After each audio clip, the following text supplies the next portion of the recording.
beribadah. Mudah beribadah kepada Allah itu adalah hadiah terindah.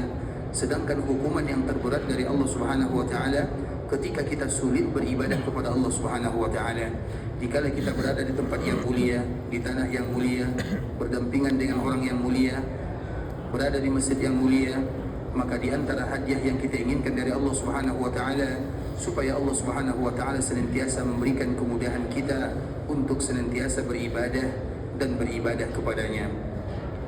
Kemudian salawat berikan salam semoga senantiasa tercurahkan buat junjungan alam Nabi kita yang mulia, uswah dan qudwah kita bersama Muhammad bin Abdullah sallallahu alaihi wasallam, yang mana Rasulullah sallallahu alaihi wasallam seorang nabi yang amat sayang kepada umatnya. Dan di antara salah satu bentuk sayangnya Nabi sallallahu alaihi wasallam adalah dikala Nabi sallallahu alaihi wasallam melakukan salat malam. Nabi sallallahu alaihi wasallam di antara salah satu kewajiban yang Allah wajibkan kepada Nabi adalah salat malam. Dan bahkan salat malam itu ikhwatul Islam adalah salat yang pertama kali diwajibkan kepada kaum muslimin. Dan kita tahu ibadah salat itu baru diwajibkan kepada kaum muslimin ketika Nabi sallallahu alaihi wasallam melakukan peristiwa Mi'raj. Maka di saat itulah terkenal dengan salat 5 waktu yang telah ditetapkan oleh Allah Subhanahu wa taala. Sebelum salat 5 waktu, apakah Allah Subhanahu wa taala sudah mewajibkan salat kepada kaum muslimin? Tentu jawabannya iya. Nah, kalau seandainya Allah Subhanahu wa taala mewajibkan salat kepada kaum muslimin, salat apa yang Allah wajibkan kepada kaum muslimin? Yang diwajibkan kepada kaum muslimin adalah salat malam. Jadi salat malam itu hukumnya adalah wajib sebelum adanya salat 5 waktu. Kemudian setelah diwajibkan salat 5 waktu, maka salat malam menjadi wajib, tetap wajib bagi Nabi sallallahu alaihi wasallam dan menjadi sunnah bagi umat Nabi sallallahu alaihi wasallam. Sehingga di antara salah satu ayat atau surat yang terkenal dengan surat Nabi, karena surat Nabi itu ada 3. Yang pertama namanya surat Muhammad, yang kedua suratul Muzammil, yang ketiga adalah surat Al-Muddathir. 3 surat ini dinamakan dengan surat Nabi sallallahu alaihi wasallam. Salah satunya adalah surat Al-Muzammil, ya ayyuhal muzammil qumil laila illa qalila. Dan di dalam ayat ini Allah Subhanahu wa taala perintahkan Nabi sallallahu alaihi wasallam untuk melakukan salat malam. Maknanya memang Nabi selalu melakukan salat malam. Kemudian ikhwatul Islam, suatu ketika Nabi sallallahu alaihi wasallam melakukan salat malam, maka di saat itulah Nabi baca ayat-ayat di dalam Al-Quran yang bercerita tentang umat-umat sebelumnya. Dan memang Al-Quran itu semuanya adalah cerita, bahkan kebanyakan isi Al-Quran adalah cerita sejarah umat-umat yang terdahulu, agar kita sebagai umat Nabi sallallahu alaihi wasallam tak sama dengan umat-umat yang dulu membangkang kepada nabinya. Nabi sallallahu alaihi wasallam baca surah Al-Maidah bercerita tentang umat Nabi Isa, dibaca surat Ibrahim bercerita tentang surat Nabi Ibrahim. Nabi Ibrahim tak ada yang ikut kepadanya, Nabi Isa banyak umat yang membangkang kepadanya. Sehingga dengan itu ikhwatul Islam, dikala Nabi baca ayat-ayat ini, maka Nabi menangis. Kemudian di saat itulah ikhwatul Islam, Allah Subhanahu wa taala mengutus malaikat Jibril, wahai Jibril, pergilah kamu bertemu dengan Muhammad, tanyakan kepadanya apa yang buat dia menangis. Maka Jibril turun bertemu dengan Nabi sallallahu alaihi wasallam. Kemudian Jibril bertanya kepada Nabi, Allah mengutus diriku untuk bertanya kepadamu, ma yubkik, apa yang buat kamu menangis? Maka apa jawaban Nabi sallallahu alaihi wasallam? Yang buat aku menangis wahai Jibril, ummati, adalah umatku.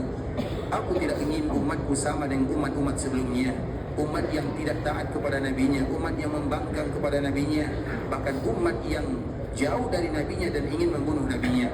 Aku tidak ingin umatku sama dengan umat-umat sebelumnya. Itulah yang membuat aku menangis. Kemudian Jibril kembali kepada Allah Subhanahu wa taala dan Allah tahu jawabannya.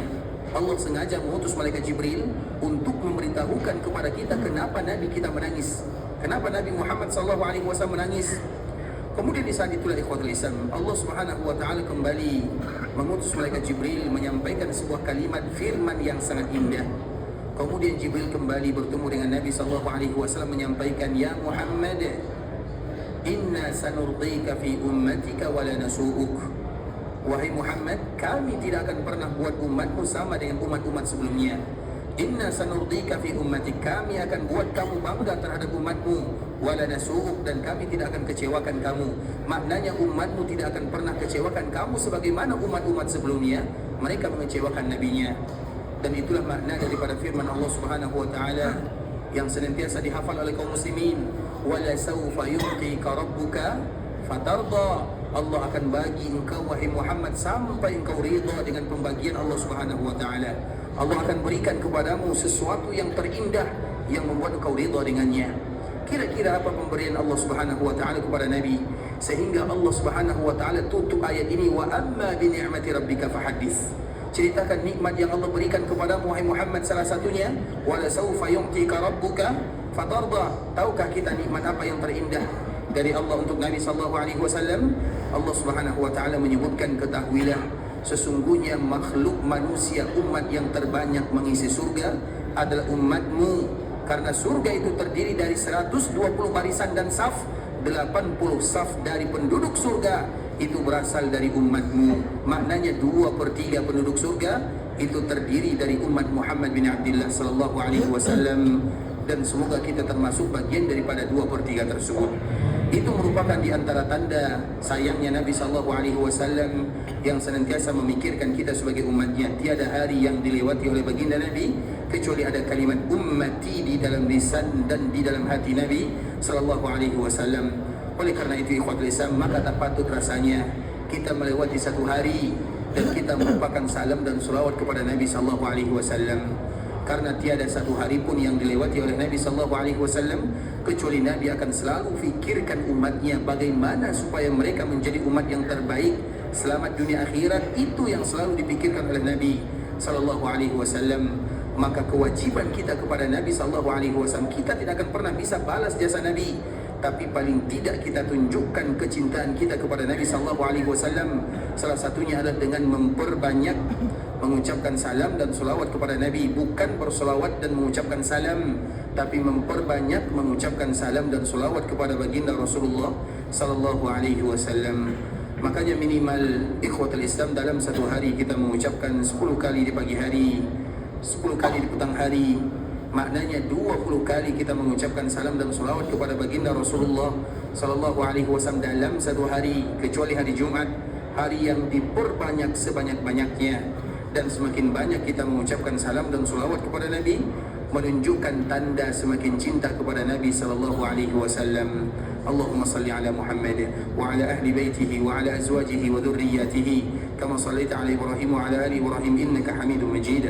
Allahumma barik ala Muhammad wa ala ahli baitihi wa ala azwajihi wa dhurriyyatihi kama barakta ala Ibrahim wa ala ali Ibrahim innaka Hamidum Majid. Ikhwatul Islam, saudara kaum muslimin, para tetamu Allah rahimani wa rahimakumullah, kita akan kembali sambung pembahasan sebelumnya. Kita masih membahas tentang taman di antara taman-taman surga yang disebutkan oleh baginda Rasulullah sallallahu alaihi wasallam, ma baina baiti wa minbari raudhatun min riyadil jannah. Antara rumahku dan mimbarku adalah taman di antara taman-taman surga. Hadis yang akan membuat kita termotivasi beribadah di dalam masjid Rasulullah sallallahu alaihi wasallam. Dan kita harus ingat ikhwatul Islam, tidak ada satupun ibadah yang dikhususkan oleh Allah Subhanahu wa taala atau Rasulullah sallallahu alaihi wasallam dikala kita berada di taman di antara taman-taman surga. Di raudhah itu ikhwatul Islam, apapun ibadah yang Allah mudahkan lakukanlah. Maknanya tidak ada ibadah yang dikhususkan. Makanya kalau ada di antara saudara kita yang dimudahkan datang ke raudhah, jangan kita katakan doakan saya di raudhah, tapi katakanlah doakan saya di kala engkau berada di Masjid Nabawi. Karena semua ibadah yang kita lakukan di Masjid Nabawi itu sama. Tidak ada beza antara Masjid Nabawi dengan raudhah. Bahkan Nabi SAW tak pernah sebutkan ada ibadah khusus. Siapa di antara kita yang pernah mendengarkan hadis Nabi, siapapun yang berdoa di raudhah doanya dikabulkan? Pernah kita dengarkan doa ini atau kalimat ini? Hadis Nabi SAW. Pernah tidak kita mendengarkan Nabi mengatakan siapapun yang berdoa di raudhah doanya akan dikabulkan? Ada Nabi sebutkan hadisnya? Ada yang tahu? Ada yang pernah dengar hadis ini? Kalau tidak ada disebutkan oleh Nabi SAW, kenapa kaum muslimin hanya berdoa di raudhah? Kenapa di Masjid Nabawi mereka tak berdoa? Di raudhah mereka fokus berdoa, di Masjid Nabawi mereka berdoanya asal-asalan. Bisa dipahami ikhwatul Islam? Pernah tidak Nabi menyebutkan siapapun yang salat di raudhah, salatnya diterima oleh Allah Azza wa Jalla? Ada yang pernah dengar? Apa keutamaan raudhah? Keutamaan raudhah itu hanya satu sahaja. ma baina baiti wa mimbari raudhatun min riyadil jannah. Antara rumahku dan mimbarku taman di antara taman-taman surga. Nabi tak pernah sebutkan yang berdoa dikabulkan, yang sholat diterima, yang baca Quran diterima. Nabi tak pernah bagi tahu kepada kita yang demikian. Apa maknanya ikhwatul Islam? Maknanya semua Masjid Nabawi adalah tempat kita berdoa kepada Allah Subhanahu wa taala, bukan hanya raudhah. Semua Masjid Nabawi adalah tempat kita melaksanakan ibadah salat, tempat kita baca Quran. Apalagi kita selalu ingatkan kepada kaum muslimin, raudhah itu waktu kita hanya 10 menit sahaja. Yang lebih daripada 10 menit berarti tipu-tipu namanya. Karena jadwalnya memang 10 menit saja. Kalau 10 menit ini ikhwatul Islam, apa ibadah yang bisa kita lakukan di dalamnya? Iya, keutamaan raudhah itu hanya taman di antara taman-taman surga. Ada yang lain ke taman raudhah? Siapa yang tahu angkat tangan? Apa keutamaan raudhah yang lain? Yang jauh angkat tangan. Apa? Ada yang jawab? Berarti kalau tak ada yang jawab, tak ada keutamaan raudhah kecuali ini. Sepakat? Macam tak setuju saja ya. Kita ulang lagi ikhwatul Islam. Nabi SAW hanya menyebutkan di dalam hadisnya, di antara rumahku dan mimbarku adalah taman di antara taman-taman. Apakah ada keutamaan yang lain daripada raudhah? Ada yang lain? Silakan bagi tahu. Apa keutamaan raudhah yang lain? Nabi SAW tak menyebutkan keutamaan yang lain kecuali hadis ini atau hadis-hadis yang lain yang sama maknanya. Antara rumah Nabi dan mimbar Nabi adalah taman di antara taman-taman. Selesai. Itu adalah di antara keutamaan raudhah. Apakah Nabi pernah mengatakan doa kalian dikabulkan di dalamnya? Pernah atau tidak? Tidak pernah. Berarti berdoalah dimanapun, di dalam Masjid Nabawi, di dalam raudhah, dimanapun, maka berdoalah di dalamnya. Iya, keutamaan raudhah itu adalah taman di antara taman-taman surga. Siapapun yang beribadah di dalamnya seolah mereka beribadah di bagian daripada taman surga, itu merupakan di antara keutamaan yang paling indah. Tapi Nabi tak pernah khususkan satu ibadah, karena apabila kita khususkan dan fokus hanya berdoa di raudhah, maka kita akan lalai berdoa kepada Allah Subhanahu wa taala di tempat yang lainnya. Terlalu banyak tempat yang harus kita berdoa kepada Allah Subhanahu wa taala, dan semua Masjid Nabawi adalah tempat kita berdoa, dan siapapun yang berdoa kepada Allah Subhanahu wa taala akan dikabulkan doanya. Belum lagi makna yang selalu kami sampaikan di ikhwatul Islam, Masjid Nabawi semuanya adalah taman di antara taman-taman surga. Masjid Nabawi semuanya adalah raudhah. Sebagaimana hadis Nabi sallallahu alaihi wasallam, "Idza marartum bi raudhatin min riyadil jannati farta'u." Qila wa ma riyadul jannah? Qala majalisuz zikir. Apabila kalian melewati taman di antara taman-taman surga, sama bahasanya. Taman di antara taman-taman surga. Bahasa yang pertama Nabi sebutkan, "Ma baina baiti wa mimbari raudhatun min riyadil jannah." Di antara rumahku dan mimbarku taman di antara taman-taman surga. Hadis yang kedua, apabila kalian melewati taman di antara taman-taman surga, bahasa Nabi sama sallallahu alaihi wasallam. Kemudian para sahabat bertanya, apa itu taman surga ya Rasulullah? Maka Nabi mengatakan majalisuz zikir, yaitu orang yang berzikir kepada Allah di rumah Allah Azza wa Jal, yang baca Al-Quran atau hadis-hadis Nabi sallallahu alaihi wasallam, sehingga dengannya Masjid Nabawi semuanya adalah taman di antara taman-taman surga dari makna hadis yang kedua. Sedangkan taman surga dari makna hadis yang pertama hanya antara rumah Nabi dan mimbar Nabi sahaja. Dan ibadah yang kita lakukan ikhwatul Islam boleh ibadah apapun tanpa ada kekhususan. Karena ibadah apapun yang dimudahkan oleh Allah, beribadahlah di dalam taman di antara taman-taman surga. Tapi ingat, jangan hanya fokus beribadah di taman di antara taman-taman surga, karena Masjid Nabawi semuanya ada taman di antara taman-taman surga. Maka beribadahlah kepada Allah kapanpun dimanapun, di dalam raudhah, di luar raudhah.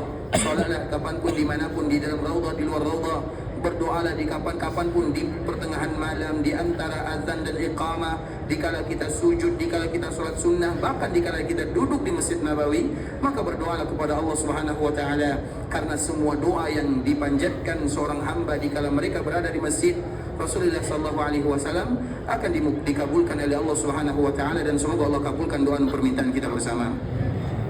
Amin amin ya rabbal alamin. Paham sampai di sini semua ya? Ini selalu kita ulang ikhwatul Islam, bahwa taman surga itu keutamaannya hanya satu.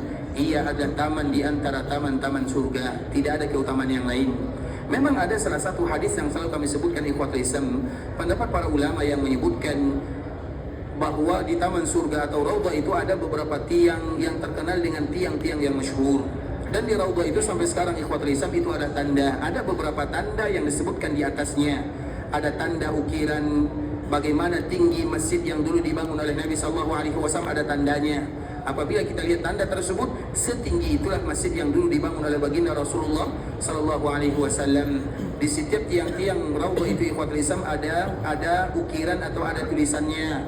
Ada yang namanya tiang wufud, tiang di mana Nabi SAW sambut orang-orang yang datang ke kota Madinah. Ada yang disebut dengan tiang Aisyah, tiang di mana Nabi SAW selalu bercerita dengan ibunda Aisyah, dan itu ada di bagian dekat dengan bilik ibunda Aisyah radhiyallahu taala anha. Itu hanya sekedar cerita dan sejarah, tapi nilai keutamaan yang ada di Raudhah adalah itu taman di antara taman-taman surga. Ibadah apapun yang kita lakukan di dalamnya, maka sila lakukan selagi Allah Subhanahu wa taala berikan kemudahan. Tidak ada khusus, kecuali kalau kita senantiasa mengajarkan atau mengatakan ibadah salat dan kelebihan salat di Raudhah itu ikhwatul Islam, karena sekarang Raudhah itu adalah menjadi bagian daripada saf pertama. Sehingga di antara kemuliaan Raudhah itu ikhwatul Islam salat berjemaah. Kenapa demikian? Karena ia salat saf yang pertama, dan Nabi SAW menyebutkan khairu sufufir rijali awwaluha, bahwa sesungguhnya saf yang terbaik untuk seorang lelaki adalah saf yang pertama. Maknanya di antara kelebihan dan keutamaan Raudhah adalah mereka yang salat di saf yang terdekat dengan imam, karena jarak makmum dengan imam itulah jarak kita nanti dengan Allah Subhanahu wa taala di akhirat. Ketentuan duduknya kita di rumah Allah Subhanahu wa taala, karena rumah Allah Subhanahu wa taala itu ikhwatul Islam adalah penentu kita nanti di akhirat. Mereka yang selalu datang ke rumah Allah Subhanahu wa taala, maka mereka akan dimudahkan urusannya di akhirat. Mereka akan dipandang dan dilihat oleh Allah Subhanahu wa taala. Allah akan berbicara dengannya. Kalau Allah pandang dirinya, kalau Allah berbicara dengannya, maka ia akan dimudahkan urusannya, mendapatkan naungan di sisi Allah Subhanahu wa taala. Makanya Rasulullah SAW pernah menyebutkan inna lil masajidi autada al malaikatu julasa'uhum. Sesungguhnya di masjid itu ada tiang-tiang yang disebutkan oleh Nabi SAW bukan tiang masjid, tapi seseorang yang sangat lama berada di masjid, sehingga seolah-olah saking lamanya ia berada di masjid, ia sama dengan tiang masjid. Maka Nabi SAW menyebutkan inna lil masajidi autada, sesungguhnya masjid itu punya tiang. Maknanya mereka yang selalu terikat hatinya dengan rumah Allah Subhanahu wa taala. Al malaikatu julasa'uhum, tempat atau teman duduk dan kawannya adalah para malaikat Allah Subhanahu wa taala. Makanya kedudukan kita di masjid itu akan menentukan kedudukan kita di akhirat. Sehingga Nabi SAW sebutkan dalam hadis yang lain, siapapun yang datang ke rumah Allah Subhanahu wa taala, maka mereka adalah tetamunya Allah Subhanahu wa taala. Jadi tamu Allah itu ada dua. Yang pertama, mereka yang datang ke tanah haram Makkah disebut dengan tamu Allah untuk melaksanakan umrah dan haji. Yang kedua, siapapun yang datang ke masjid, ke rumah Allah, maka mereka adalah tetamunya Allah Subhanahu wa taala. Dan alhamdulillah Allah mudahkan kita menjadi tetamu Allah dua kali. Yang pertama keberadaan kita di masjid, dan yang kedua datangnya kita ke sini untuk melaksanakan ibadah umrah. Dan semoga Allah Subhanahu wa taala jadikan umrah kita adalah umrah yang mabrurah. Amin amin ya rabbal alamin. Tapi ikhwatul Islam, kita lanjutkan hadis yang disampaikan oleh baginda Rasulullah sallallahu alaihi wasallam. Ma baina baiti wa mimbari raudhatun min riyadil jannah. Antara rumahku dan mimbarku adalah taman di antara taman-taman surga. Wa mimbari ala haudi, dan mimbarku ada di telagaku. Kemarin kita telah sampaikan ikhwatul Islam bahwa urusan Raudhah adalah urusan dunia dan akhirat. Maknanya siapapun yang diterima ibadahnya ketika ia beribadah di Raudhah, maka akan dimudahkan urusannya di akhirat. Karena urusan Raudhah adalah urusan dunia akhirat. Siapapun yang diterima amal ibadahnya di Raudhah, maka dimudahkan urusannya di akhirat. Maka kemarin kita telah menyebutkan ikhwatul Islam, siapapun yang dimudahkan oleh Allah Subhanahu wa taala beribadah di Raudhah, jangan ada di antara kita yang fokus kecuali beribadah kepada Allah Azza wa Jalla. Jangan ada yang bermain-main, apalagi main media sosial, apalagi sholat sunnah sambil live. Halo guys, saya sedang sholat sunnah di dalam Raudhah, kemudian dia rekam dirinya. Ada juga orang yang baca Quran, kemudian dia minta tolong kepada kawannya, tolong gambar dulu, saya sedang baca Quran di Raudhah. Wahai kawan-kawan, siapa yang ingin saya doakan dikala saya berada di Raudhah? Jangan. Karena ingat ikhwatul Islam, Orang yang beribadah di Raudhah tak semuanya diterima oleh Allah Subhanahu wa taala. Yang bisa memudahkan urusan kita di akhirat adalah ketika ibadah yang kita lakukan di Raudhah diterima oleh Allah Subhanahu wa taala. Pertanyaannya, siapa di antara kita yang bisa jamin ibadahnya diterima oleh Allah Azza wa Jalla? Ada? Tidak ada. Maka Nabi Ibrahim yang bangun Ka'bah, ia tak tahu apakah diterima atau tidak. Nabi Ibrahim hanya bisa berucap Rabbana taqabbal minna, Rabbana taqabbal minna innaka antas samiul alim. Sehingga dengannya para ulama menyebutkan Khalilur Rahman, yabni baitar Rahman yakhafu alla yuqbal. Nabi Ibrahim kekasih Allah membangun rumah Allah, ia takut ibadahnya tak diterima. Kalau Nabi Ibrahim takut ibadahnya tak diterima, kita lebih patut untuk takut ibadah kita tak diterima. Salah satunya di Raudhah. Raudhah itu ikhwatul Islam memudahkan kita urusan kita di akhirat. Kalau ibadah diterima, maka lakukanlah sesuatu yang membuat kita ikhlas kepada Allah Subhanahu wa taala. Dan kita selalu menyebutkan orang yang ikhlas itu ikhwatul Islam adalah orang yang selalu berusaha menyembunyikan amal ibadahnya dari pandangan dan pendengaran.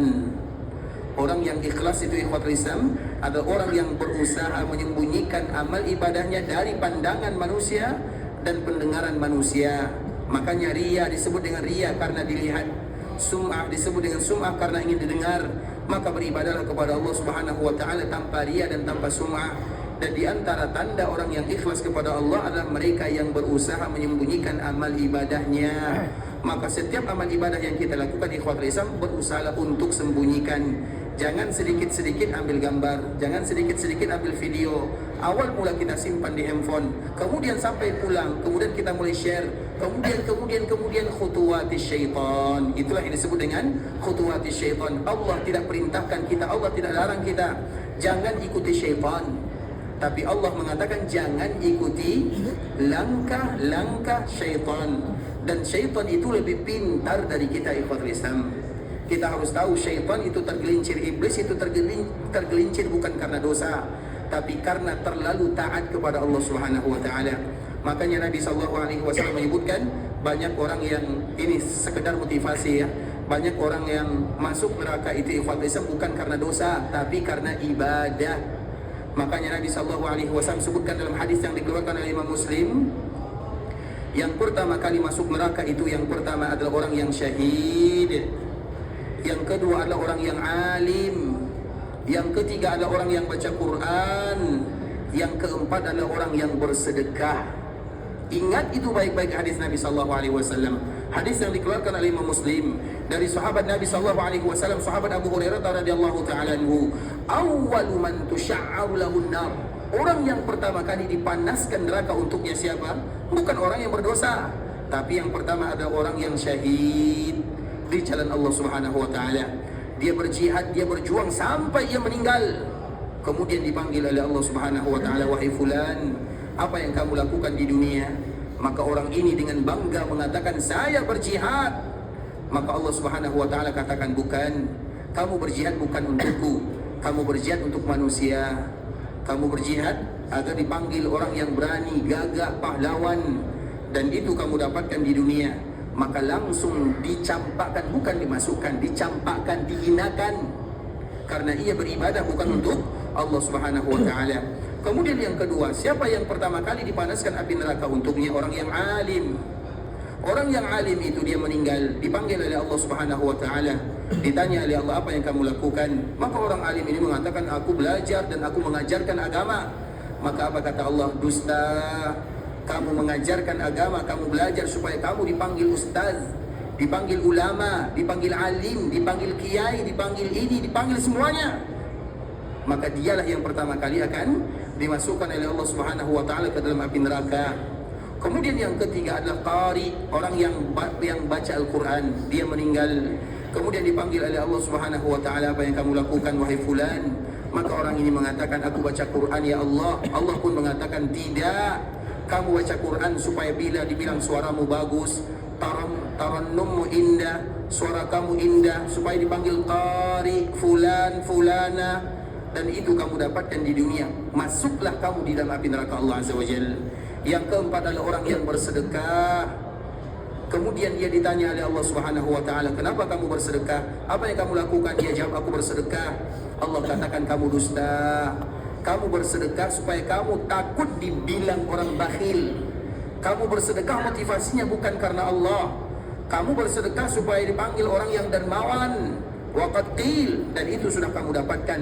Empat inilah yang pertama kali masuk ke dalam neraka Allah Subhanahu wa taala. Maka kiaskan kepada semua ibadah yang dilakukan untuk selain Allah Subhanahu wa taala masuk di dalamnya.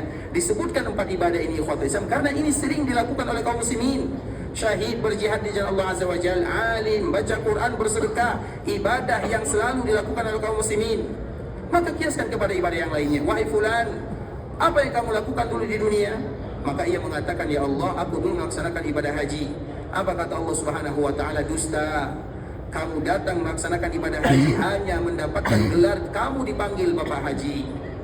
Kemudian dipanggil lagi yang melaksanakan ibadah umrah. "Wahai kamu fulan, apa yang kamu lakukan?" "Ya Allah, aku umrah berkali-kali." Maka Allah katakan, "Dusta. Kamu melaksanakan ibadah umrah supaya kamu dipanggil Bapak Umrah." Ada Bapak Umrah?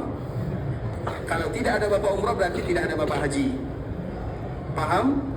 Kalau ada Bapak Haji berarti ada Bapak Umrah. Kalau ada Bapak Umrah berarti ada Bapak Salat. Kalau ada Bapak Salat berarti ada Bapak Sedekah. Ada Bapak Puasa.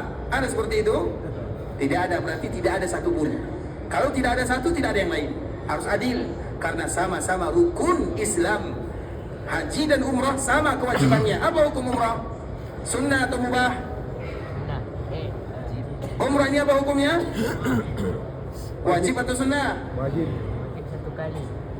Wajib. Umrah apa hukumnya? Sunnah? Wajib. Apa jawabannya Pak? Sunnah bagi yang mampu. Masya Allah. Sehat selalu Pak ya. Masya Allah. Boleh lagi ya. Masya Allah. Allah barik. Sehat selalu Pak ya. Masya Allah. Semoga diberikan umur panjang, kesehatan. Walau jawabannya salah. Apa jawabannya Ibu Islam? Apa jawabannya? Umrah itu apa hukumnya? Wajib. Umrah itu sama hukumnya dengan haji. Haji apa hukumnya? Wajib. Rukun. Bukankah itu dinamakan dengan rukun Islam? Berarti namanya hukumnya adalah rukun. Rukun itu ikhwat Islam lebih wajib daripada wajib. Dan haji umrah itu sama. Orang yang belum dimudahkan oleh Allah melaksanakan ibadah haji, maka mereka akan melaksanakan haji kecil atau yang kita kenal dengan umrah. Sama. Kalau tidak ada bapak umrah, tidak ada bapak haji. Kenapa demikian ikhwatul Islam? Karena kita takut ibadah yang kita lakukan menyebabkan kita masuk ke dalam neraka Allah Subhanahu wa taala. Maka para ulama menyebutkan, salah satunya Imam Ibnu Qayyim rahimahullahu taala, "Idza lam tukhlis fala tat'ab." Kalau kamu tak ikhlas beribadah, maka tak usah beribadah. Idza lam tukhlis fala tat'ab. Kalau kamu tak ikhlas beribadah, maka tak usah kamu berlelah. Ibadah itu lelah ikhwatul Islam, berlelah, berletih. Kalau tak ikhlas percuma kita beribadah, artinya tak ada makna. Dan yang harus kita ingat lagi ikhwatul Islam, ini merupakan kaedah penting dalam urusan ibadah. Siapapun yang beribadah karena manusia, maka disebut dengan riya. Dan siapapun yang meninggalkan ibadah karena manusia, juga disebut dengan riya. Kenapa kamu tidak bersedekah? Kenapa kamu tidak bersedekah? Maka ia katakan, "Ustaz, saya dengarkan hadis Nabi SAW bahwa orang yang pertama kali masuk neraka itu adalah orang yang bersedekah. Maka saya tak mau bersedekah karena saya takut dipanggil riya." Maka dia sudah riya namanya. Paham sampai di sini? Kenapa kamu tidak baca Quran? "Ustaz, saya takut kalau seandainya saya baca Quran orang puji saya, dipanggil qari, saya tidak mau, saya takut riya. Saya tidak baca Quran." Itu juga riya namanya. Maju kena, mundur. Riya itu bahaya. Maka di antara salah satu doa kita ikhwatul Islam agar kita semuanya terhindar dari sifat yang berbahaya ini, sifat yang akan menghancurkan semua amalan. Karena Allah Subhanahu wa taala mengatakan kepada mereka yang riya dan sum'ah di akhirat, minta pahala kepada orang yang kamu riakan itu, minta pahala sama dia. Minta pahala kepada orang yang kamu ingin didengarkan ibadah yang kamu lakukan, minta pahala sama dia. Allah berlepas diri darinya. Sehingga para ulama menyebutkan, salah satunya Imam Ibnu Qayyim rahimahullahu taala, "Idza lam tukhlis fala tat'ab." Kalau kamu tidak ikhlas, maka tak usah berlelah beribadah, percuma atau tak diterima oleh Allah Subhanahu wa taala. Makanya ikhwatul Islam, Umar bin Khattab radhiyallahu taala anhu, sahabat Umar bin Khattab yang sudah dijamin surga, ia selalu mengeluarkan kata-kata yang indah. "Allahumma ja'al amali kullahu salihah Ya Allah, jadikan semua amalan yang aku lakukan adalah saleh. Saleh itu maknanya diterima. Waj'alhu liwajhika khalisa. Dan jadikan semua amalan yang aku lakukan adalah ikhlas karenamu. Itu adalah di antara doa yang selalu dibaca oleh sahabat Umar bin Khattab radhiyallahu taala anhu, padahal dia adalah Umar bin Khattab. Umar bin Khattab, mertua Nabi sallallahu alaihi wasallam, Nabi sebutkan Umar dalam surga. Nabi sebutkan Umar dalam surga kepada semua sahabatnya. Namun dia selalu mengatakan, Allahumma ja'al amali salihah. Ya Allah, jadikan semua amalan yang aku lakukan saleh. Karena amalan yang tidak saleh tidak akan diterima. Saleh itu maknanya diterima oleh Allah Subhanahu wa taala. Waj'alhu liwajhika khalisa. Dan jadikan semua amalan yang aku lakukan itu betul-betul ikhlas, ingin mendapatkan wajahmu atau ingin mengharapkan pahala darimu. Itu adalah bahasa yang selalu disebutkan oleh sahabat Umar bin Khattab radhiyallahu taala anhu. Sehingga di antara doa yang juga tak boleh kita lupakan ikhwatul Islam adalah doa yang mesti dibaca pagi dan petang, pagi dan sore. Salah satunya doa Allahumma inni a'udzubika an usyrika bika syai'an a'lamuhu wa astaghfiruka lima la a'lam. Itu adalah doa perlindungan yang terindah dari Nabi sallallahu alaihi wasallam agar kita jauh dari sifat riya dan sum'ah. Dan salah satu ibadah yang paling banyak riya dan sum'ahnya adalah ibadah haji dan umrah. Ibadah yang paling banyak riya dan sum'ahnya adalah ibadah haji dan umrah. Sehingga Nabi SAW ajarkan kepada kita, dikala nanti kita sampai di miqat, siapapun yang ingin pergi ke miqat, sebelum dia mengucapkan kalimat talbiyah, maka ucapkanlah Allahumma hajja la riya'a fiha wa la sum'ah. Ya Allah, kami melakukan ibadah haji dan umrah ini tidak ada riya dan tidak ada sum'ah di dalamnya. Kalimat ini dibaca oleh Nabi SAW dikala Nabi sampai di miqat Dzul Hulaifah di Madinah pada tahun ke-10 Hijriah. Nabi berangkat berjalan kaki dari Madinah setelah sholat zuhur sampai di Dzul Hulaifah di waktu asar. Maka Nabi SAW mengucapkan niatnya. Kemudian setelah Nabi SAW mengucapkan lafaz untuk melaksanakan haji dan umrah, Nabi menyebutkan Allahumma hajja la riya'a fiha wala sum'ah. Kalimat yang jangan dilupakan oleh kaum muslimin ketika mereka hendak masuk ke tanah haram Makkah untuk beribadah haji atau melaksanakan ibadah umrah. Allahumma hajja la riya'a fiha wala sum'ah. Ya Allah, kami melakukan ibadah ini tidak ada riya dan tidak ada sum'ah. Pondasi kuat dari Nabi SAW. Sebelum kita menjaga jasad kita, maka kita jaga hati dari riya dan sum'ah. Karena ibadah ini ada ibadah yang paling banyak kaum muslimin gagal di dalamnya. Sehingga dengan itulah Nabi SAW ajarkan. Makanya ikhwatul Islam, bagi kita yang belum berangkat melaksanakan ibadah umrah, hafalkan kalimat ini, Allahumma hajja la riya'a fiha wala sum'ah. Hafalkan kalimat ini, ucapkan di kala mereka sebelum mengucapkan labbaik Allahumma labbaik. Bagi kita yang sudah melaksanakan ibadah umrah, semoga Allah bagi kesempatan yang berikutnya. Kemudian jangan lupa baca doa ini, karena kita tidak tahu umrah yang mana diterima oleh Allah Subhanahu wa taala. Baik ikhwatul Islam, kita lanjutkan hadis Nabi sallallahu alaihi wasallam bahwa ibadah atau raudhah itu adalah sesuatu yang mengikat kita antara dunia dan akhirat. Tapi ingat, ibadah yang diterima oleh Allah Subhanahu wa taala. Dan banyak manusia yang tidak diterima ibadahnya. Dan salah satu musuh kita yang paling berat adalah riya. Riya itu ikhwatul Islam. Makanya Nabi SAW tak sebutkan apa itu definisinya. Nabi sebutkan contohnya. Apabila ada orang salat, kemudian tiba-tiba ia merasa ada orang lain lihat dia salat, maka dia memperlama salatnya. Biasanya salatnya cuma 3 menit, namun karena ingin dilihat oleh orang lain jadi 5 menit. Riya namanya. Misalnya kita kiaskan kepada yang lain, biasanya dia berada di Masjid Nabawi, dia duduk saja, duduk. Tapi kemudian dia rasa ada kawan yang datang ke Masjid Nabawi, dia ambil mushaf. Itu riya namanya. Jadi Nabi SAW ikhwatul Islam tidak sebutkan makna definisi, tapi Nabi sebutkan contoh supaya kita bisa contoh kepada contoh-contoh yang lain. Makanya Nabi SAW menyebutkan ketika seseorang salat, fayuzayyinu salatahu, maka ia memperindah salatnya, memperlama waktunya supaya nanti dilihat oleh orang yang sedang berada di sampingnya. Apalagi ada orang yang beribadah sambil live,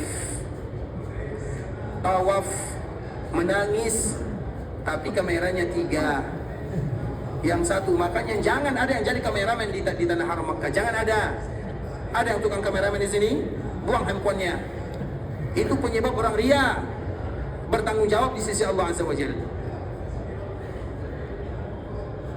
Bukankah banyak kita perhatikan yang demikian? Sambil ibadah, sambil kita promosikan ibadah. Apakah patut kita melakukan yang demikian di ikhwatul Islam? Kadang-kadang kita perlu bertanya kepada diri ini, apakah ibadah ini betul-betul untuk Allah atau untuk manusia? Apakah untuk Allah atau hanya untuk gaya-gayaan saja? Saya umrah, saya haji. Apakah untuk Allah atau hanya supaya sekedar orang tahu kalau kita sedang berada di Mekah? Untuk itukah kita beribadah kepada Allah Azza wa Jalla?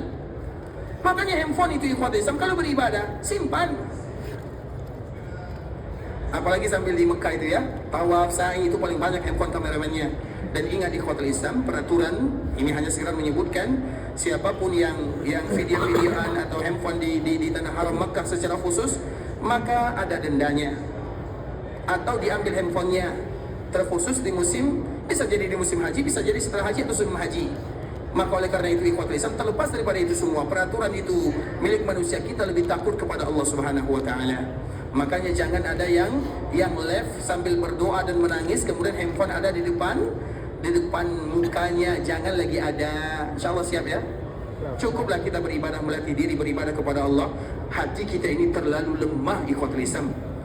Kita mengatakan saya ini tidak ria. Orang yang mengatakan saya tidak ria, dialah yang ria. Sesungguhnya itulah ria. Karena kita ini ikhwatul Islam, hati kita ini selalu kita contohkan ikhwatul Islam, kadang beribadah kepada Allah, kadang beribadah kepada manusia, berbolak-balik hati. Makanya doa yang tak boleh dilupakan oleh kaum muslimin, ya muqallibal qulub sabbit. Wahai zat yang membolak-balikan hati. Maknanya hati kita ini selalu berbolak-balik. Kadang ikhlas 1 detik, baru ikhlas 1 detik berikutnya ria. Itu disebut dengan berbolak-balik. Dan berbolak-baliknya hati kita ini lebih cepat daripada air yang mendidih. Air yang mendidih itu putarannya sampai 1 detik ya ikhwatul Islam. 1 detik itu mungkin 10 kali berputarnya. 1 detik lebih cepat daripada itu hati kita berbolak-balik. Makanya kalau kita tak menjaga, siapa lagi akan menjaga? Kalau hati kita salah, tidak akan ada diterima ibadahnya di sisi Allah Subhanahu wa taala. Makanya di antara ibadah yang paling berat itu ikhwatul Islam adalah ibadah haji dan umrah, karena terlalu banyak pintu ria dan sum'ah itu terlalu banyak dan sangat banyak sekali. Maka oleh karena itu ikhwatul Islam, ini nasihat walaupun mungkin sulit bagi kita untuk menerimanya. Jangan menjadi kameramen dikala kita melaksanakan ibadah haji, ibadah umrah, tawaf, sa'i, berdoa. Jangan, cukup antara kita dengan Allah Subhanahu wa taala. Dikala kita beribadah, kita fokus beribadah kepada Allah, menangis karena Allah, semuanya karena Allah Subhanahu wa taala. Dan kita selalu mengatakan wa rajulun dzakarallaha khaliyah. Allah Subhanahu wa taala sebutkan lelaki yang apabila menangis ingat Allah dikala ia berada dikala sendiri, tidak ada yang lihat. Kami punya cerita ikhwatul Islam sebelum kita lanjutkan kalimat ini ya. Ini semoga bermanfaat. Salah seorang ulama namanya Malik bin Dinar rahimahullahu taala. Kemudian pada waktu itu ikhwatul Islam, masa yang betul-betul sulit, turun hujan tidak ada. Maknanya masa kemarau panjang. Dan di antara sunnah Nabi SAW, kalau kemarau, maka salah satu sunnah muakkadah adalah solat istisqa. Dan alhamdulillah kemarin hari Khamis di tanah haram atau di negara, di kerajaan ini semuanya melakukan solat istisqa. Kemudian di ikhwatul Islam, Malik bin Dinar dia keluar bersama kaum muslimin untuk melaksanakan solat istisqa karena sudah terlalu lama tidak hujan. Kalau tidak hujan, maka tumbuhan rusak, kemudian hewan-hewan kurus, kemudian yang lainnya sulit ikhwatul Islam. Maka di saat itulah mereka pun berdoa kepada Allah Subhanahu wa taala. Ketika mereka berdoa selesai melaksanakan salat istisqa, hujan tidak turun walau 1 tetes pun tidak turun. Sehingga dengannya Malik bin Dinar tentu merasa ada sesuatu yang salah. Apa masalahnya?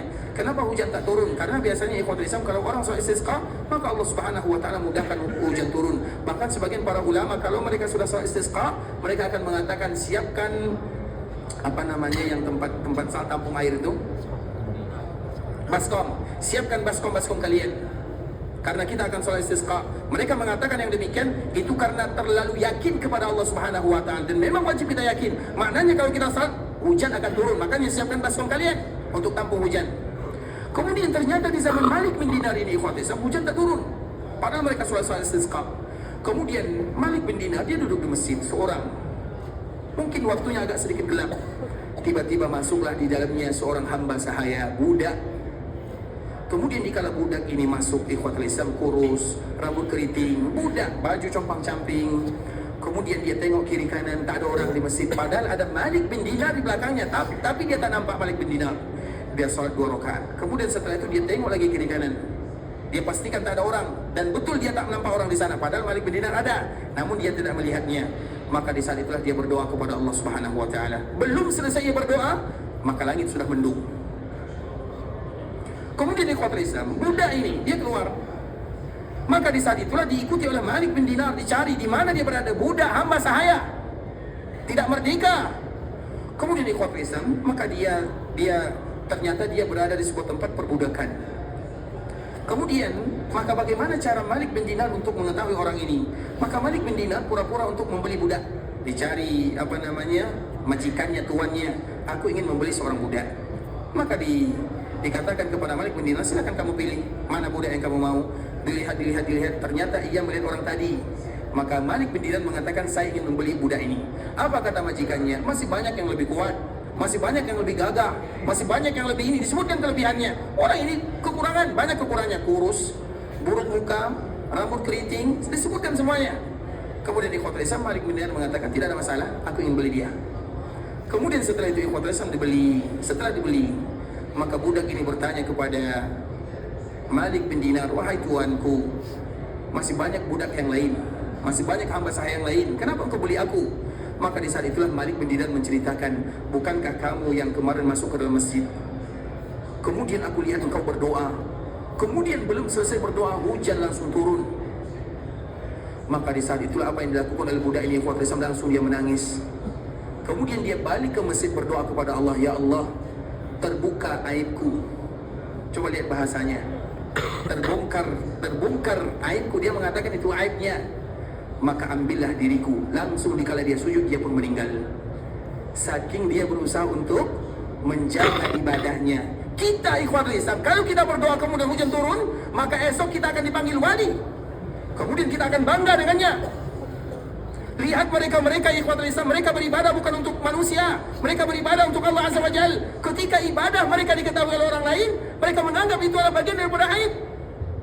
Siapa di antara kita yang bisa beribadah demikian? Siapa di antara kita yang menangis karena Allah Azza wa Jal? Duduk seorang di Masjid Nabawi, duduk seorang di Masjidil Haram, dia menangis karena Allah, tidak ada yang lain di sana melihatnya. Siapa yang bisa melakukan demikian? Kita terlalu di zaman yang semuanya harus dipost ikhwatul Islam, semuanya harus ambil gambar, semuanya. Kapan kita beribadah kepada Allah Subhanahu wa taala? Mana momen-momen terindah menangis karena Allah? Mana momen-momen terindah tawaf karena Allah Azza wa Jal, sa'i karena Allah, baca Quran karena Allah? Ingat ikhwatul Islam, yang banyak buat manusia masuk neraka itu adalah karena ibadah. Masih banyak kisah-kisah yang lain ikhwatul Islam. Mereka kalau terbongkar ibadah rahasia mereka dengan Allah Azza wa Jal, mereka menangis dan mereka menganggap itu adalah bagian daripada musibah. Padahal dia seorang budak hamba sahaya. Itulah hadis Nabi sallallahu alaihi wasallam, rubba rajulin ash'ash a'bar madfu'un bil abwab law aqsama 'ala Allah la abarra. Betapa banyak kalian akan tengok orang yang buruk mukanya, buruk penampilannya, tidak diterima manusia. Tapi kalau dia angkat tangannya, maka Allah akan kabulkan semua doa dan permintaannya. Allah tak pandang fisik, Allah tak pandang bagaimana harta kita, tidak. Tapi yang dilihat bagaimana ikhlasnya kita beribadah kepada Allah Subhanahu wa taala. Maka ini nasihat berulang ikhwatul Islam untuk kami pribadi dan juga untuk kita bersama. Kita beribadah di sini untuk Allah Subhanahu wa taala, bukan untuk yang lain. Tinggalkan kebiasaan-kebiasaan yang membuat kita akan ria. Ingat, Allah tak mengatakan jangan ikuti syaitan, tapi Allah katakan jangan ikuti langkah syaitan. Yang pertama, ambil gambar di Masjid Nabawi, itu pertama, di dalam Raudhah. Kemudian yang kedua, sampai pulang seperti yang tadi disebutkan, kita share kepada kawan-kawan dulu. Lepas itu share lagi di Facebook, ini kenangan waktu melaksanakan ibadah umrah. Kemudian setelah itu kita share lagi di Instagram, share kepada semuanya.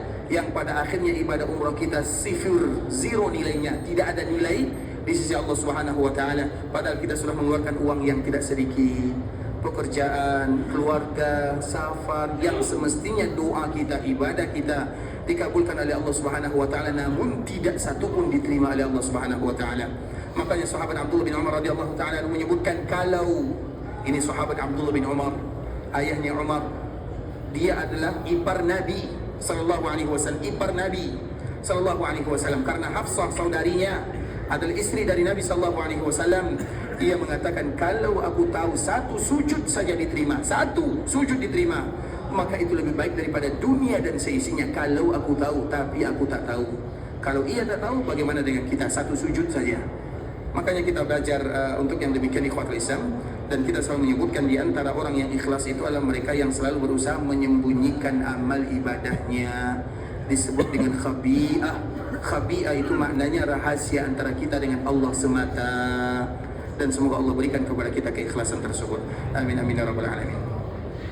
Tapi ikhwatul Islam, kita lanjutkan hadis Nabi sallallahu alaihi wasallam, ma baina baiti wa minbari raudhatun min riyadil jannah wa minbari ala haudi. Antara rumahku dan mimbarku ada taman di antara taman-taman surga, dan mimbarku ada di telagaku. Maknanya raudhah itu berhubungan erat dengan surga atau akhirat. Makanya mimbar Nabi itu ada di telaga Nabi sallallahu alaihi wasallam. Dan kemarin kita telah menceritakan ikhwatul Islam, di akhirat satu-satunya Nabi yang kita tahu di mana lokasi dan keberadaannya hanyalah baginda Rasulullah sallallahu alaihi wasallam. Karena nanti kita di akhirat kita akan cari Nabi Adam, kita tak tahu di mana Nabi Adam kita cari. Kita cari Nabi Nuh, kita tak tahu di mana ia berada. Kita cari Nabi Ibrahim, Nabi Musa, Nabi Isa, tidak ada yang tahu. Kemudian pada akhirnya kita cari Nabi sallallahu alaihi wasallam, dan mencari Nabi sangat senang sekali ikhwatul Islam, sangat mudah. Dan itu bukan hanya umat Nabi, semua umat yang ada berada di sana semuanya. Kemarin kita telah menyebutkan hadis Anas bin Malik radhiyallahu taala anhu. Ia bertanya kepada Nabi sallallahu alaihi wasallam, ya Rasulullah, nanti di akhirat di mana kamu berada? Maka di saat itulah Nabi mengatakan, aku berada di Sirat. Keberadaan Nabi sallallahu alaihi wasallam yang pertama adalah di Sirat. Sehingga Nabi sallallahu alaihi wasallam menyebutkan, kalau kalian ingin cari diriku, carilah di Sirat. Kemudian sahabat Anas bin Malik kembali melanjutkan pertanyaannya, ya Rasulullah, kalau kami tak jumpa kamu di Sirat, di mana kamu berada? Maka di saat itulah Nabi sallallahu alaihi wasallam kembali jawab, kalau kalian tak jumpa diriku di Sirat, cari aku di mizan. Mizan itu adalah timbangan, tempat manusia dihisab. Kemudian sahabat Anas bin Malik kembali bertanya, ya Rasulullah, kalau engkau tidak kami dapatkan di mizan, di mana kamu berada?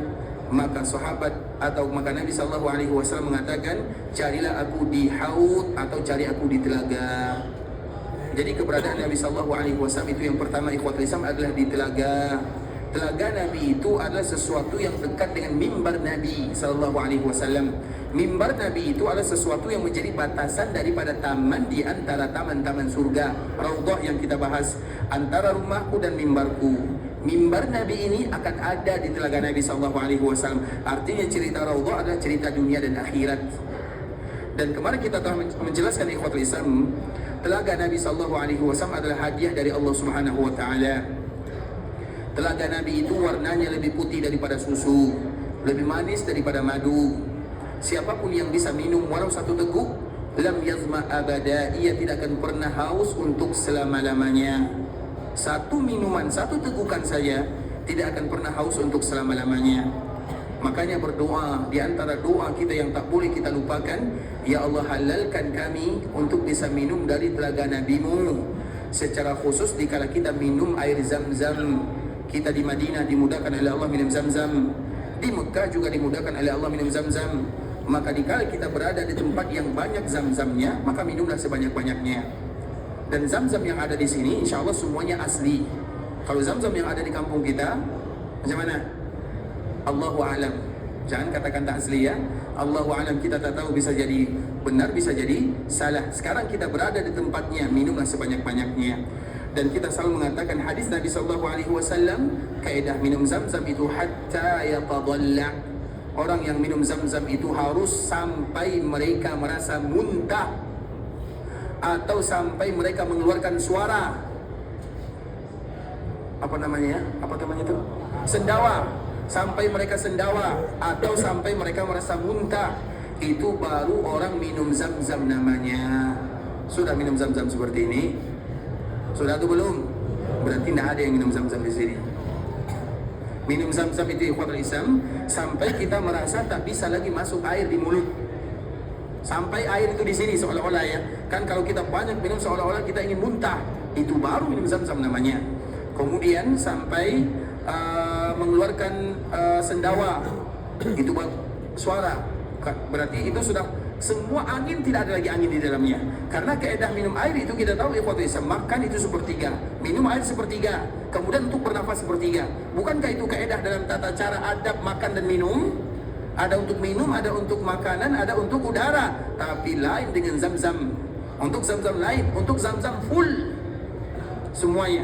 Makanya di antara keedah minum zam-zam, minumlah zam-zam sebelum kalian makan. Minumlah zam-zam dikala perut kosong. Setelah kita di pagi hari kita datang ke Masjid Nabawi, kita masuk ke Masjid Nabawi mungkin 1 jam atau setengah jam, minum zam-zam 2 atau 3 cawan. Kemudian kita berada di Masjid Nabawi, sholat subuh, kemudian kita pulang, minum air zam-zam mungkin 4 atau 5 cawan. Berarti kita sudah minum 8 cawan, itu baru minum zam-zam namanya. Maka jangan zuhud untuk minum zam-zam. Dan betapa banyak kaum muslimin yang zuhud untuk minum zam-zam. Zuhud itu mereka tak mau dekat. Ataupun kalau minum zam-zam, 1 gelas 1 cawan pun tak sampai, setengah saja. Itu orang zuhud namanya. Zuhud yang tidak boleh. Itu zuhud dengan air zam-zam. Makanya Nabi SAW menyebutkan hatta yatadalla, sampai ia merasa muntah atau sampai penuh perutnya, itu adalah orang yang minum zam-zam.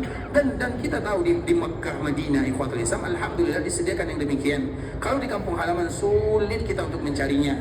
1,5 cawan pun ikhwatul Islam itu berbagi untuk 3 orang.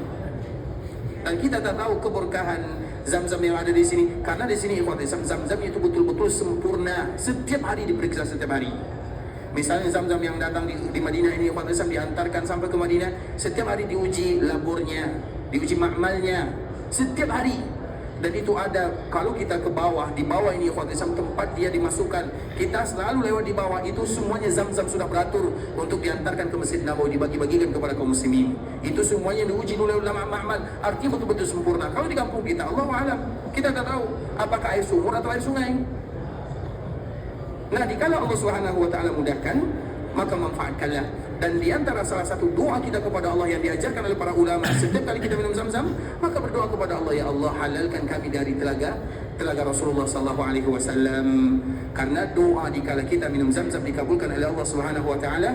Zam-zam lima syuribalah, zam-zam sesuai apa tujuan kalian meminumnya. Terlalu banyak kaum muslimin yang melalaikan doa dikala mereka minum zam-zam. Baru terasa manfaatnya dikala mereka sudah berada di kampung halaman. Bahkan kami ikhwat Islam, ini cerita yang tak pernah kami bosan ya. Jadi ada keluarga kami ikhwat Islam, ini sekedar cerita saja. Dia sakit parah sangat, tak bisa berjalan. Bahkan pergi ke tandas pun ikhwat Islam tiap mesti pakai tangan, tak bisa berjalan ikhwat Islam, diseret badannya. Kemudian kami call ikhwat Islam, sambil bercanda lah kami call. Kemudian sampai di Masjid Nabawi, kami katakan, wahai fulan, kami yang minum di sini, kami yang berdoa di sana. Kami yang minum di sini, kami berdoa di sana. Alhamdulillah ikhwatul Islam, 1 minggu, 2 minggu setelahnya dia langsung ke masjid pakai basikal itu ikhwatul Islam. Selesai, alhamdulillah, Allah mudahkan. Zam-zam lima syuribalah. Zam-zam tergantung apa tujuan kalian meminumnya. Tapi banyak di antara kita yang minum zam-zam seolah-olah minum air biasa. Lupa mereka berdoa, bermohon, meminta kepada Allah Subhanahu wa taala. Yang berdoa kepada Allah diberikan keberkahan, Allah berikan keberkahan. Yang berdoa kepada Allah diberikan kesehatan, diberikan kesehatan. Yang berdoa kepada Allah diberikan keturunan, Allah berikan keturunan. Yang berdoa kepada Allah diberikan harta, diberikan harta. Berdoa sebanyak-banyaknya kepada Allah Azza wa Jalla. Walau tidak disebutkan oleh Nabi secara khusus. Karena kalau Nabi sebutkan secara khusus, maka doa kita juga khusus. Tapi Nabi beri peluang banyak kepada kaum muslimin dikala mereka minum zam-zam. Maka Nabi sebutkan zam-zam lima syuribalah. Sesuai apa tujuan kalian minum, maka apa tujuan kita minum? Ya Allah, istri saya mandul, berikan kepada kami keturunan. Ya Allah, saya sakit. Banyak kami baca cerita ikhwan Islam, ada orang yang sakit kanser darah, dia sudah tua. Dia berasal dari Jazair sana. Kemudian dia minta izin kepada dokternya, izinkan saya pergi ke Mekah. Karena biasanya orang yang penyakit seperti ini, ikhwatul Islam, biasanya tinggal hitung hari. Mungkin 1 bulan lagi, 2 bulan lagi kami akan mati. Kemudian dia mengatakan, izinkan saya pergi izinkan saya pergi ke tanah haram Mekah. Maka dia sampai ke tanah haram.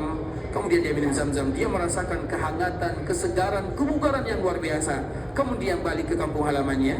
Kemudian kembali diperiksa seperti biasa, berobat. alhamdulillah hilang semuanya, hilang. Kalau itu terjadi kepada mereka, maka juga bisa terjadi kepada kita, dengan syarat zam-zam lima syuribalah. Salah satunya ikhwatul Islam, salah satu doa minum zam-zam itu adalah dikala agar Allah halalkan kita dari telaga Rasulullah sallallahu alaihi wasallam. Telaga Nabi itu, kalau tak boleh kita minum dari telaga Nabi, kita akan merasakan kepayahan, kesulitan sesulit-sulitnya. Di akhirat tak ada tempat minum, di akhirat tak ada kawan, anak lari, istri lari, semua lari. Tidak ada tempat kita minta tolong kecuali pertolongan Allah Subhanahu wa taala. Kemudian kalau Allah mudahkan kita bisa minum dari telaga Nabi sallallahu alaihi wasallam, maka kita akan mendapatkan urusan yang dimudahkan oleh Allah Subhanahu wa taala. Oleh karena itu ikhwatul Islam, kita kembalikan kepada telaga Nabi. Telaga Nabi itu adalah hadiah dari Allah kepada Nabi dan hadiah dari Nabi untuk kita sebagai umatnya. Maka Nabi sebutkan, ana faratukum alal haud, wahai umatku, aku tunggu kalian di telagaku. Disitulah awal mula kita bersua dan berjumpa dengan Nabi sallallahu alaihi wasallam di telaga. Ana faratukum alal haud, man marra alayya syarib, sesiapa yang mampir, yang lewat, singgah minum. Wa man syarib lam yazma abada, siapapun yang minum dari telaga Nabi sallallahu alaihi wasallam, maka ia tidak akan pernah haus untuk selama-lamanya. Kalau ia tidak haus selama-lamanya, di padang mahsyar yang 50.000 tahun itu tidak akan ada masalah baginya, karena ia tidak lagi merasakan kehausan. Kemudian dikala mencari Nabi Adam 50.000 tahun, tak ada masalah baginya, karena ia sudah tidak lagi kehausan. Karena di akhirat itu ikhwatul Islam, yang paling sulit itu adalah masalah haus. Semuanya haus. Matahari dekat, 1 mil jaraknya, 1,6 kilo sahaja, 1 mil jaraknya, keringat panas. Kemudian tidak ada tempat bernaung. Kemudian kalau kita bisa minum dari telaga Nabi sallallahu alaihi wasallam, maka akan terasa mudah dan senang dikala kita walau selama-lamanya kita berada di sana. Dan Allah Subhanahu wa taala sebutkan, atau Nabi sebutkan 50.000 tahun di mahsyar mencari Nabi Adam, Nabi Nuh, Nabi Ibrahim, Nabi Musa, Nabi Isa. Siapa yang akan membuat kita bertahan kecuali taufik dari Allah Subhanahu wa taala dan telaga Nabi yang dihalalkan kita bisa meminumnya. Dan semoga Allah halalkan untuk kita bersama telaga Rasulullah sallallahu alaihi wasallam. Ikhwatul Islam, saudara kaum muslimin, para tetamu Allah rahimani wa rahimakumullah, sampai di sini pembahasan yang bisa kami jelaskan. Yang benar dari Allah Subhanahu wa taala, yang salah dari diri kami pribadi karena kurangnya ilmu kami, karena kebodohan, karena kejahilan, karena ketidaktahuan kami mohon maaf. Kalau ada kata-kata yang salah, kalimat yang kurang tepat, bahasa yang kurang bagus, nasihat-nasihat yang mungkin salah kami dalam menyampaikan atau sulit bagi kita untuk menerimanya, kami mohon dimaafkan. Dan insya Allah esok kita akan kembali sambung pembahasan kita ini tentang, masih berkaitan tentang Raudhah atau telaga Rasulullah sallallahu alaihi wasallam. Dan ini sudah berulang-ulang kita sampaikan ikhwatul Islam, tugas atau tujuannya hanya untuk memberikan motivasi kepada kita bersama, terkhusus kepada kami pribadi, karena ini merupakan tempat yang paling indah dicari oleh kaum muslimin. Tapi yang lebih penting daripada itu ikhwatul Islam, bagaimana ibadah mereka diterima oleh Allah Subhanahu wa taala. Dan juga kami ingatkan kepada kita bersama bahwa di antara salah satu ibadah yang terindah di Masjid Nabawi adalah belajar agama. Dan siapapun yang belajar agama atau mengajarkan agama Allah Subhanahu wa taala, maka ia dihitung sebagai orang yang sedang berjihad di jalan Allah Subhanahu wa taala. Dan semoga keberadaan kita di Masjid Nabawi walau dalam waktu yang singkat antara maghrib dan isya, tapi kita dihitung sebagai orang yang sedang berjihad di jalan Allah Subhanahu wa taala. Semoga dengannya Allah ampunkan dosa kita bersama, Allah ampunkan dosa orang tua kita, saudara-saudari kita, tetangga kita, masyarakat kita, alim ulama kita, para pemimpin kita, orang-orang yang pernah berjasa dalam kehidupan kita. Dan semoga Allah ampunkan dosa kaum muslimin yang masih hidup ataupun yang sudah meninggal. Kalau ada di antara kami yang sakit, ya Allah berikan kesehatan dan kesembuhan. Kalau ada di antara kami yang susah, berikan kemudahan. Kalau ada di antara kami yang berhutang, berikan kemudahan untuk melunaskan hutang-hutangnya. Kalau ada di antara saudara kami yang bersusah payah, berikan kepada mereka kemudahan. Panjangkan umur kami, mudahkan urusan kami, berikan kesempatan kepada kami untuk berpuasa di bulan Ramadan, siangnya berpuasa, malamnya qiyam, dan berikan kemudahan kepada kami untuk mengkhatamkan ayat-ayat-Mu. Kalau ada di antara kami yang ingin meninggalkan Madinah, pergi ke Mekah untuk beribadah, terima amal ibadahnya, kabulkan doanya, jadikan umrahnya wasilah menuju surga, jadikan umrahnya umratan mabrurah, wa sa'yan mashkura, wa dhanban maghfura. Kalau ada di antara kami yang ingin meninggalkan tanah haram Makkah Madinah, ingin pulang ke kampung halaman, mudahkan urusannya, lancarkan perjalanannya, kembalikan kepada keluarganya dalam keadaan sehat walafiat, berikan kesempatan berkali-kali untuk selalu datang beribadah ke tanah haram Makkah dan Madinah, berikan keberkahan dalam harta, dalam keluarga, dalam usaha, dalam anak dan keturunan, berikan kepada kami keikhlasan dalam amal ibadah, berikan kepada kami istiqamah dalam agama, tutuplah usia kami dalam keadaan husnul khatimah. Amin amin ya rabbal alamin. Subhanakallahumma wa bihamdika asyhadu an la ilaha illa anta astaghfiruka wa atubu ilaik. Wa sallallahu wa sallim ala nabiyyina wa habibina wa khalilina wa sayyidina Muhammadin wa ala alihi wa sahbihi wa sallam tasliman katsira. Assalamualaikum warahmatullahi wabarakatuh. Waalaikumsalam warahmatullahi wabarakatuh.